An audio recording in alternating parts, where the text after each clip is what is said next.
अस्सलाम वालेकुम दोस्तों। सुनाएं, ठीक हैं आप? कैसे चल रहे हैं मामलात और कैसे चल रही है आपकी ट्रेडिंग? उम्मीद है कि आपको वीडियोस पसंद आ रही होंगी और आपकी ट्रेडिंग भी अच्छी चल रही होगी। और आपकी जो पोजीशंस हैं वो काफ़ी ज़्यादा पोजीशंस अभी तक रनिंग में होंगी। कुछ का आपने टीपी और कुछ का एसएल बुक कर लिया होगा, लेकिन ओवरऑल हम पिछले 2 हफ्ते से प्रॉफिट में ही चल रहे हैं। तो आज की जो एंट्री है इसकी हम बात करते हैं। आज की जो एंट्री है ये यूएसडी कैड की एंट्री है मेजर पेयर्स में। और यूएसडी कैड की एंट्री जो है इसका जो एनालिसिस टाइम फ्रेम है वो 15 मिनट है। 15 मिनट मीन 1-2 दिन की एंट्री है, या इसको डे ट्रेडिंग एंट्री हम कह सकते हैं। तो ये 15 मिनट की एंट्री है। इसका जो एनालिसिस स्ट्रक्चर है वो स्मार्ट मनी कंसेप्ट है। और स्मार्ट मनी कंसेप्ट में ये वाली इसकी लास्ट इम्पल्सिव मूव है, लास्ट स्विंग इम्पल्सिव मूव है। ये वाला एरिया जो कि हम मार्क कर सकते हैं 1.3685, ये इसका हाईएस्ट एरिया है। और इसके बाद 1.3635 ये इसका लोएस्ट एरिया है, लोएस्ट लेवल है। और उसके बाद आईडीएम के साथ, इंड्यूसमेंट के साथ इसने अपना ये हाई और लो ये स्विंग अपनी कंफर्म कर ली। अब इस स्विंग में जो स्मार्ट मनी कंसेप्ट में इसके बाद जो नेक्स्ट चीज़ होती है, एक स्विंग की कंफर्मेशन के बाद, एक स्विंग कंप्लीट होने के बाद, वो होती है कि हम इस स्विंग के अंदर अपने पॉइंट ऑफ इंटरेस्ट को मार्क करें। तो इस स्विंग के दौरान जो पॉइंट ऑफ इंटरेस्ट हमको मिल रहे हैं, यहाँ पर ये स्विंग कंप्लीट हुई। हम इसको रिप्ले में कर लेते हैं। यहाँ पर ये स्विंग कंप्लीट हुई, ये हाई और लो। अब इसमें हमने इसके पॉइंट ऑफ इंटरेस्ट मार्क करने हैं। तो पॉइंट ऑफ इंटरेस्ट में सबसे पहला जो पॉइंट ऑफ इंटरेस्ट होता है वो किसी भी स्विंग का इंड्यूसमेंट लेवल होता है। तो हम देख रहे हैं कि इस स्विंग ने यहाँ पर इसका इंड्यूसमेंट मिटिगेट कर लिया। इंड्यूसमेंट के बाद जो सबसे इम्पोर्टेंट चीज़ होती है किसी स्विंग में, वो होती है decisional order block.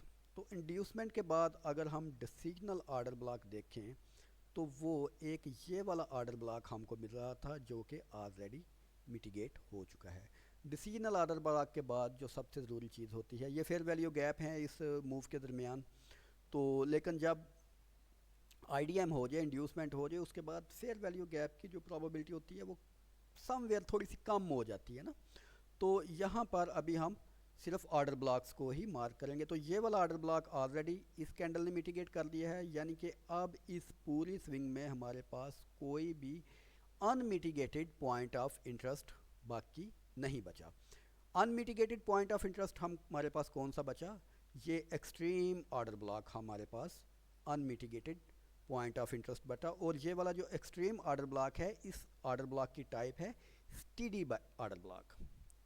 Steady order block यानी कि स्टीडी ऑर्डर ब्लॉक के मुराद इसको हम नैरो रेंज ऑर्डर ब्लॉक भी कह सकते हैं और नैरो रेंज ब्रेकआउट भी कह सकते हैं, क्योंकि ये वाली लास्ट कैंडल थी, लास्ट हाईएस्ट कैंडल थी। उसके बाद ये कैंडल भी इसके इनसाइड रही, ये कैंडल भी इनसाइड रही, ये कैंडल भी इनसाइड रही, ये कैंडल भी इनसाइड रही, और आखिर छठी या सातवीं कैंडल ने इसका ब्रेकआउट दिया। तो ये steady type order block, inside bars या नैरो रेंज ऑर्डर ब्लॉक ये हमारा बन गया। और ये एक्सट्रीम ऑर्डर ब्लॉक भी है। तो इस सूरत में जो सबसे ज़्यादा प्रोबेबिलिटी होती है वो प्राइस की एक्सट्रीम ऑर्डर ब्लॉक को मिटिगेट करने की होती है। तो इस सिनेरियो में हम क्या करेंगे? इस सिनेरियो में हम इस एरिया पर आकर एक पेंडिंग ऑर्डर प्लेस कर देंगे। तो पेंडिंग ऑर्डर जो हमने प्लेस करना है उसकी जो एरिया है वो 1.3678 और 79 का एरिया होगा। और इस ऑर्डर ब्लॉक के ऊपर हम अपना स्टॉप लॉस प्लेस कर देंगे। और इस ऑर्डर ब्लॉक के ऊपर स्टॉप लॉस प्लेस करने के बाद जो इसका पॉसिबल टारगेट होगा वो क्या होगा? इसका पॉसिबल टारगेट 1/6 इस टोटल स्विंग का होगा। तो वो बन रहा है 1.3602। इस तरह करके हम इस मूव को लेंगे, इस पोजीशन को हम एंटर लेंगे। और ये पोजीशन हमारी बन रही है 1/9 रिस्क टू रिवार्ड रेशो की ये हमारी पोजीशन बन रही है, और ये एक बहुत ही अच्छी पोजीशन है मेरी नज़र में। 1.10 रिस्क टू रिवार्ड की ये पोजीशन है। इसका मतलब है कि अगर 0.01 पे हम $1 का रिस्क लेते हैं तो $10 का इसका हमारा प्रॉफिट की प्रोबेबिलिटी है। तो ये थी आज की पोजीशन। उम्मीद है वीडियो एनालिसिस और मार्केट को एनालाइज करने का स्टाइल आपको पसंद आया होगा, और आप उसके साथ साथ इन चीज़ों को फॉलो करके पोजीशंस भी ले रहे होंगे। अगर वीडियो पसंद आई है तो लाइक करें, कमेंट करें, शेयर कर दें, और अगर कोई क्वेश्चन पूछना हो तो आप मुझसे इनबॉक्स में पूछ सकते हैं या कमेंट बॉक्स में पूछ सकते हैं। So keep watching, keep learning, keep earning, good luck.